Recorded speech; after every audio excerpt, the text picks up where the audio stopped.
नमस्कार, मैं हूं आपके साथ सुमित शर्मा। हमारे खास कार्यक्रम कोरोना को समझेंगे तो संभलेंगे में आपका बहुत स्वागत है। छिंदवाड़ा ये वो जिला है जिस पर कोरोना वायरस के फैलने का सबसे ज्यादा खतरा था।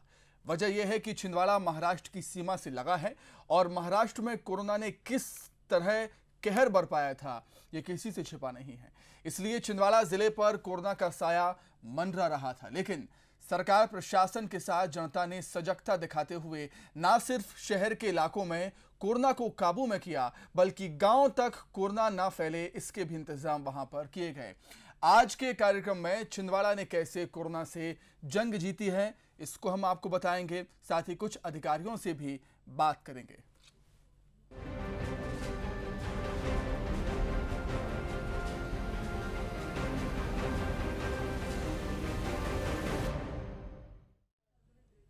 तो प्रदेश भर के साथ ही अब छिंदवाड़ा में भी कोरोना के केस कम होने लगे हैं।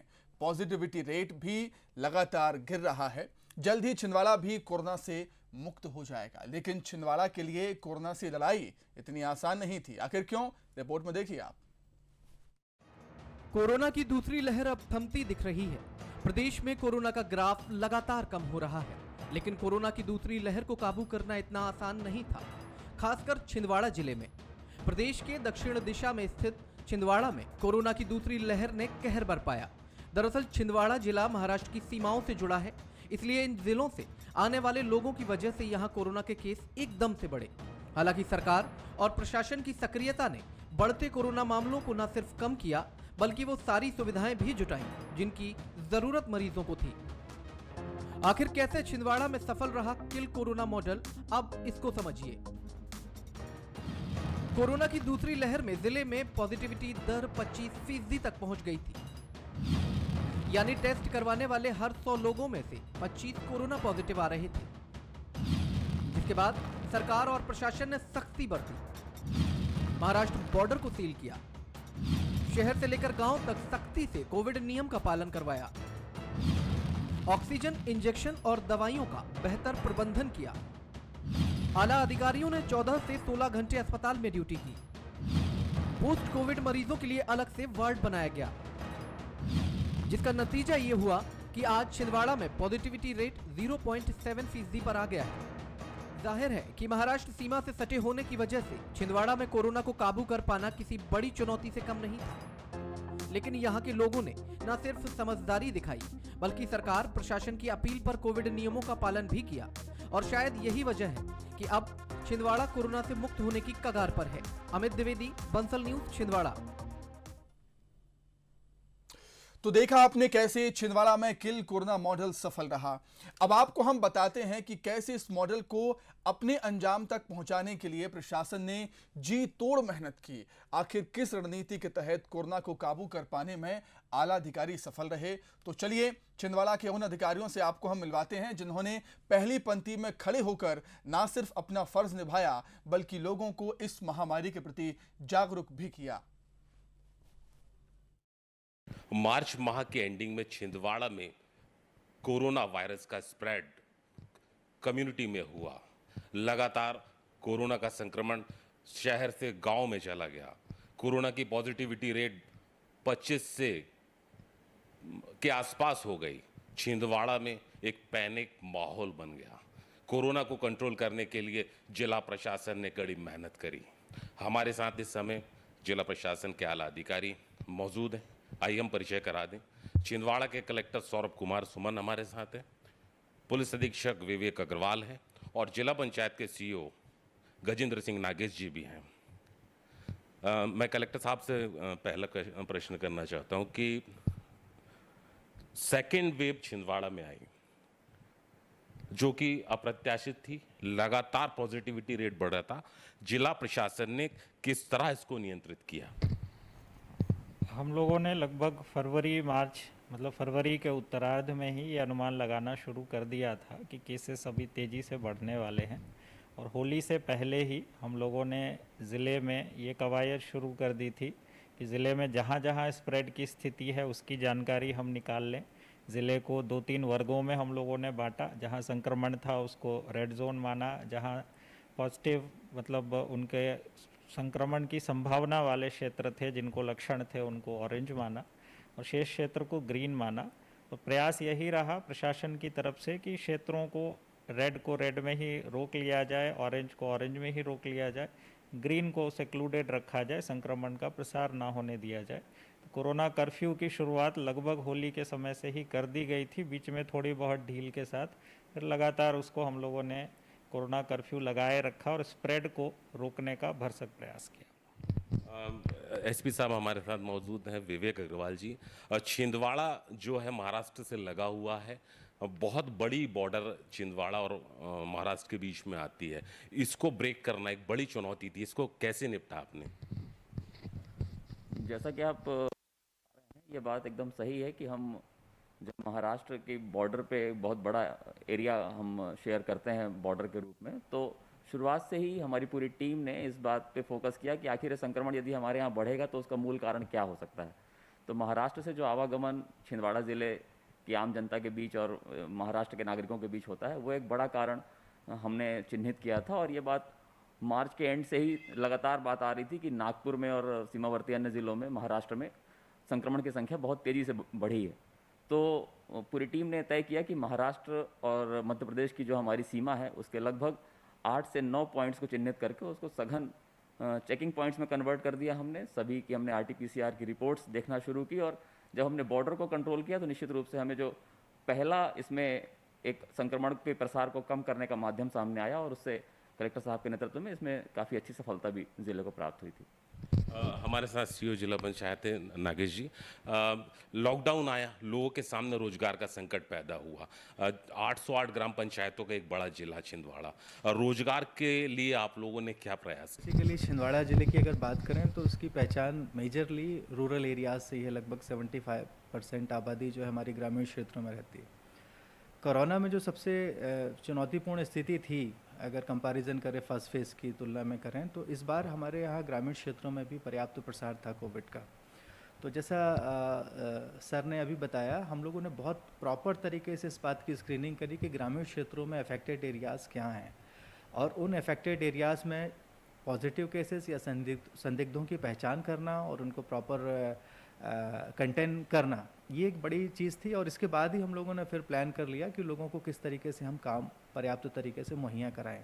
छिंदवाड़ा में ट्रेंड रहा है, मनरेगा में बहुत अच्छे काम चलते हैं। पिछले साल भी हम लोगों ने किया था और अभी भी लगातार नियमित तौर पर हम लोगों ने विशेष तौर पे जो प्रवासी मजदूर भी 600 की संख्या में यहाँ पर आए हैं, तो उनको भी चिन्हित करके मस्टर रोल उनके रिज्यूम करके उनको काम दिया और दीगर भी सभी लोगों को काम मुहैया कराए गए हैं। अभी तक की भी तारीख में मैं अगर आपको बताऊं तो लगभग 32 करोड़ रुपए की राशि हमारे हितग्राहियों को, जो कि हमारे मनरेगा के लेबरर्स हैं, उनके खातों में पहुंचाई गई है। छिंदवाड़ा में पेंडेमिक आया, सेकेंड वेव आई, ऑक्सीजन को लेकर एक त्राहिमाम जैसी स्थिति बनी, बड़ी कुशलता के साथ इससे निपटा गया।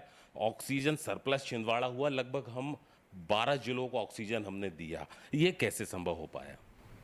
ये हम लोगों की लगभग 1 साल की प्लानिंग का नतीजा था।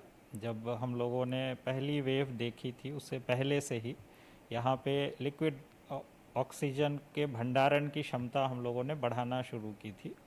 पिछले साल लगभग 1 साल पहले यदि हम देखें तो हमारे यहाँ भंडारण क्षमता सिर्फ 14 मीट्रिक टन थी।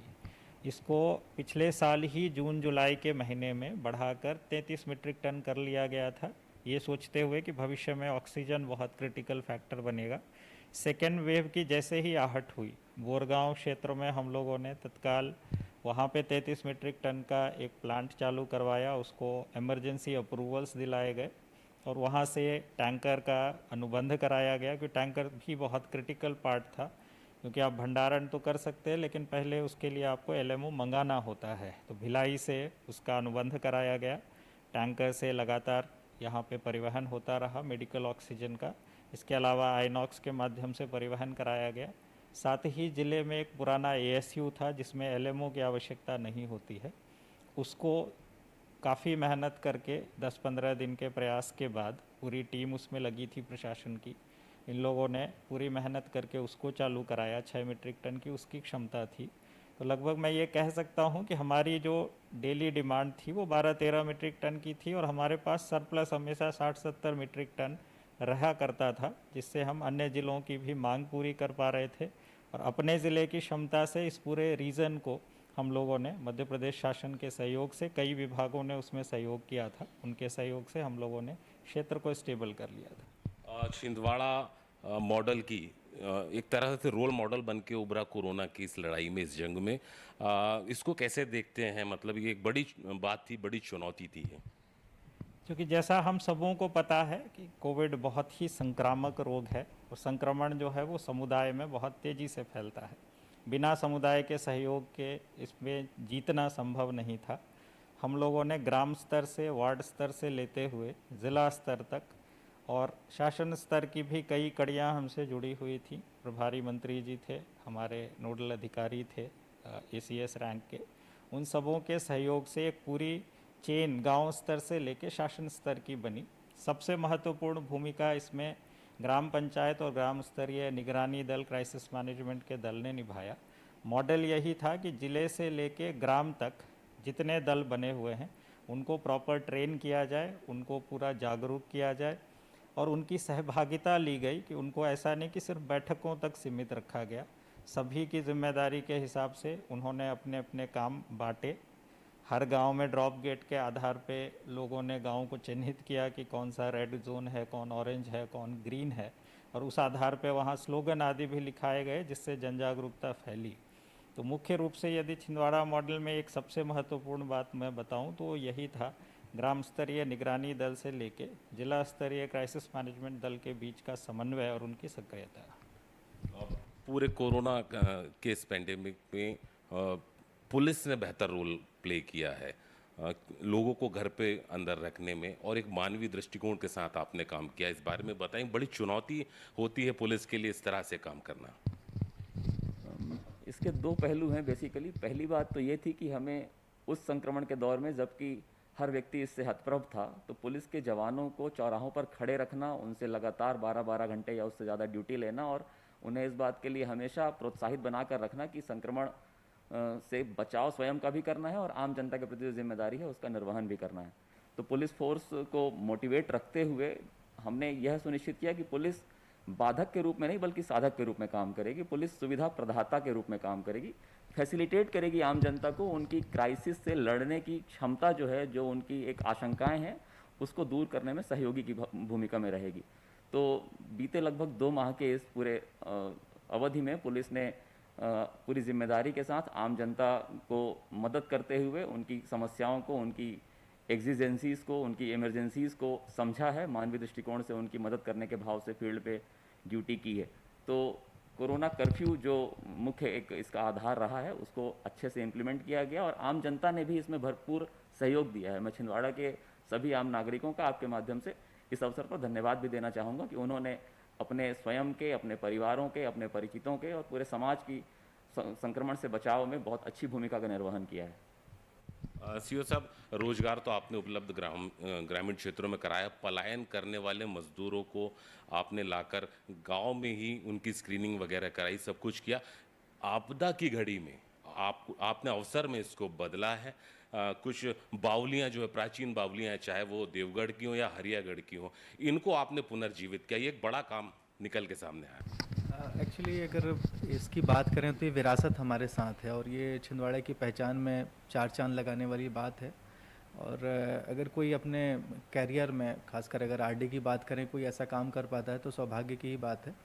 पिछले साल से ही हम लोगों ने इसकी तैयारी करी थी और कलेक्टर सर ने लगभग 42 बावड़ियाँ, जो कि देवगढ़ में एक सीरीज़ के रूप में है, उसका पिक्यूलियर पार्ट यही है कि एक वाटर स्ट्रीम के साथ वो एक साथ बनी हुई हैं, ये उसकी विलक्षणता ही है। तो सर ने उसको इन्वसाज करके शुरू से ही सैंक्शन हम लोगों ने फेज्ड मैनर में किया और लगातार हम लोगों ने काम किया। और तब जबकि कोविड में हम कुछ और नहीं कर पाते थे, तो ग्रामीण क्षेत्रों को पूरी तरीके से सुरक्षित करने के बाद में हमने देवगढ़, शक्करझिरी, कलकोट, इस रीजन में विशेष तौर पे काम किया और उसमें हम लोगों ने बावड़ियों पे काम किया, क्योंकि ये एक बावड़ी में लगभग 10 से 12 तक हितग्राही और मज़दूर काम करते थे। तो उनको उस तरीके से सेक्लूटेड वे में हम लोगों ने रखा और सुरक्षित करते हुए पर्याप्त मात्रा में काम उपलब्ध कराया। तो ये एक हेरिटेज का रेस्टोरेशन भी है, हमारी पुरानी जो जल संरक्षण की परंपरा है उसका रेस्टोरेशन भी है और अल्टीमेटली अगर हम मनरेगा के पॉइंट ऑफ व्यू से देखें तो मृदा और जल का अगर हम लोग संरक्षण करते हैं तो मेरा ख्याल है हम अपने अभिष्ट को प्राप्त करते हैं। अब छिंदवाड़ा में थर्ड वेव की बात चल रही है, मीडिया के सूत्र बता रहे हैं कि थर्ड वेव भी आ सकता है। इसको लेके पुलिसिंग में क्या आपने रूपरेखाएं तैयार करी हैं? ये एक और नई चुनौतीपूर्ण परिस्थिति के रूप में हम इसको देखते हैं। अब जबकि अनलॉक की बातें भी शुरू हो गई हैं, बहुत सारी ऐसी गतिविधियां जो अभी तक स्थगित थीं उनको पुनः चालू किया जाना प्रस्तावित है। ऐसे में निश्चित रूप से ये थर्ड वेव या कोरोना के संक्रमण का किसी भी रूप में बढ़ना हमारे लिए एक चुनौती से कम नहीं रहेगा। और ऐसे में हमने ये सुनिश्चित किया है, एक व्यापक रूपरेखा बनाई है कि पुलिस के जवान जिस तरह से अभी लॉकडाउन के दौरान 24 घंटे अपनी ड्यूटी कर रहे थे, अनलॉक में भी उसमें कोई कमी नहीं बरती जाएगी।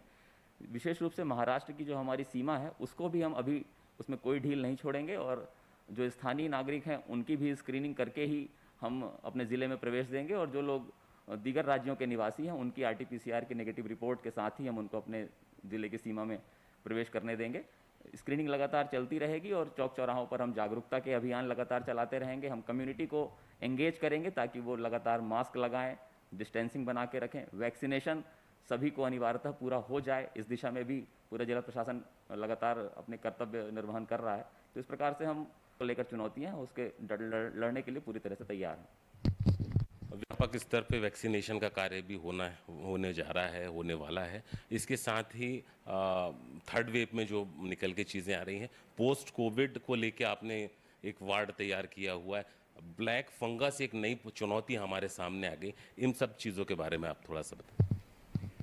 जैसा आप बता रहे हैं, सबसे महत्वपूर्ण काम अभी द्वितीय लहर के बाद टीकाकरण का रहेगा। 300 से 350 बेड का ऑक्सीजन युक्त बेड हर जगह बनाया जाएगा। बच्चों के हिसाब से जितने उपकरण ऑपरेटर्स खरीदे जाने हैं उसकी तैयारी शुरू हो गई है। साथ ही ICU HDU जितनी आवश्यकता होगी एक अनुमान के हिसाब से उस संख्या में ICU HDU बनाने की तैयारी की जा रही है। क्योंकि अनलॉक अब शुरू हो रहा है तो एक कवायद लगातार ये रहेगी कि लोगों के मानस में जन जागरूकता लाई जाए कि अनलॉक भले किया जा रहा है लेकिन अभी भी लोगों को कोरोना कर्फ्यू का ही पालन करना है, अनावश्यक बाहर नहीं निकलना है। और चूँकि अभी कई लोग कोरोना संक्रमण से मुक्त हुए हैं लेकिन उसके बाद भी कई सारी कॉम्प्लिकेशंस आती हैं, उनको कई सारे वाइटल ऑर्गन्स कई बार अफेक्ट हो जाते हैं। उस चीज़ को ध्यान में रखते हुए हम लोगों ने एक बहुत सोच समझ के पोस्ट कोविड OPD शुरू की है, जहां सभी मानक प्रकार के टेस्ट की सुविधा उपलब्ध कराई गई है।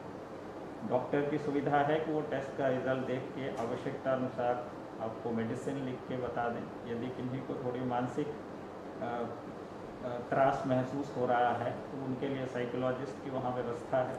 क्योंकि पोस्ट कोविड एक ब्लैक फंगस भी बहुत बड़ा इशू निकल के आया है तो वहीं पर हम लोगों ने डेंटल ENT की भी व्यवस्था रखी है। साथ ही चूँकि हमारे यहाँ MRI की भी सुविधा है तो हम लोग अर्ली डायग्नोसिस करके तो 5 जगह फ्री ट्रीटमेंट मध्य प्रदेश शासन के सौजन्य से मिलता है, उन केंद्रों पे हम लोग उनका रेफरल कर रहे हैं। इस हिसाब से पूरी जो कार्य योजना होनी चाहिए, क्योंकि कोविड के बाद एक नई वास्तविकता से हम लोगों को रूबरू होना हो रहा है, उसकी पूरी तैयारी हम लोगों को करना है।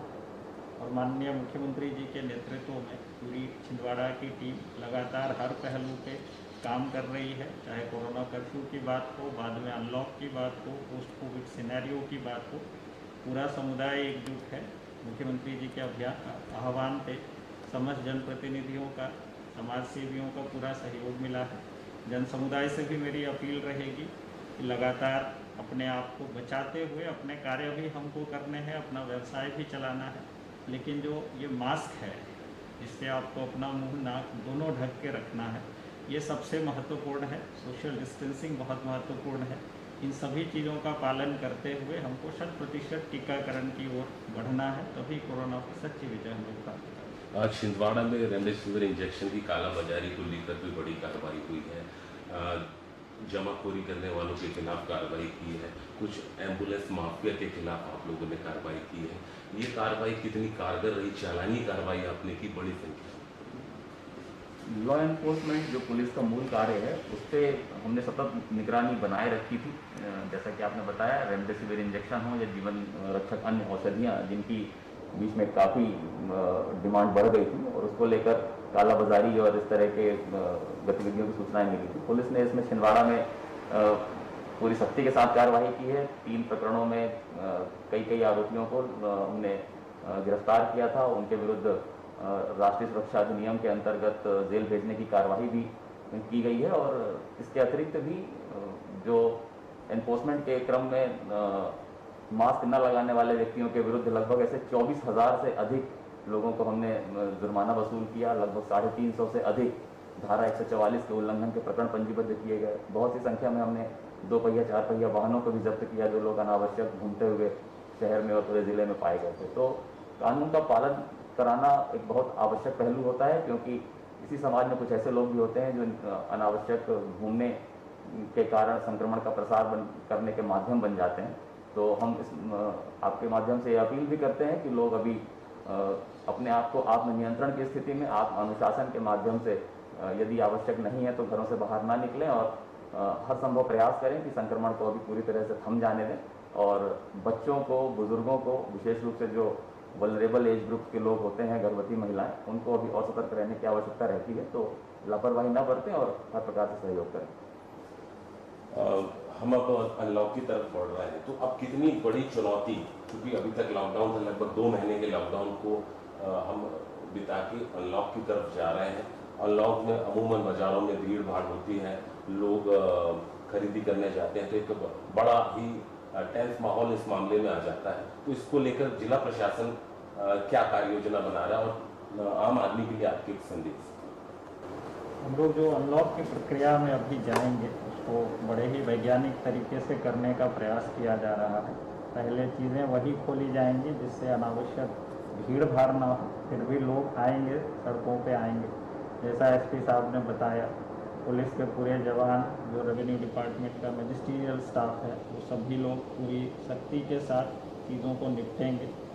व्यवहार पे ध्यान देना होगा कि जब हम लोग एनफोर्समेंट करते हैं उस समय अपना व्यवहार सही बनाए रखें। ये अपील हम लोग लगातार अपने कर्मियों के साथ करते हैं कि कभी भी किसी प्रकार का अमानवीय व्यवहार ना हो। समुदाय से ये अपील है कि अंत में सबसे ज़्यादा भोगना समुदाय को ही पड़ता है। तो स्वयं की सुरक्षा के लिए आपको कहीं ना कहीं हर प्रकार की सुरक्षा जो अभी तक बताई गई है, अब और ज़्यादा हम लोगों को बताने की आवश्यकता नहीं है कि सुरक्षा के क्या क्या साधन हैं। Mask, hand sanitiser, social distancing, अगर ये 3 चीज़ भी अगर हमने ठीक से ध्यान दे दी। इसके अलावा जो इस वेव में हम लोगों ने विशेष रूप से महसूस किया कि यदि आपको थोड़ा भी अनईजी फील होता है और कोविड के कोई लक्षण आते हैं तो तत्काल बाहर आके आपको उस चीज़ का इलाज करवाना है, उसको ज़्यादा देर तक छुपाना नहीं है, तभी उससे जीवन की रक्षा हो सकती है। ज़्यादा विलंब करने से दिक्कत आती है। और जिनका टीकाकरण नहीं हो पाएगा अभी कुछ समय के लिए, जिनका टीका अभी आना शेष है, जो 18 वर्ष से कम के लोग हैं, उनको अनावश्यक किसी भी कारण से घर से बाहर भेजने की आवश्यकता नहीं है। घर की ज़रूरतें ऐसे लोग पूरी करें जो ऑलरेडी एंटीबॉडी युक्त हो गए हैं, जो टीकाकरण करा चुके हैं।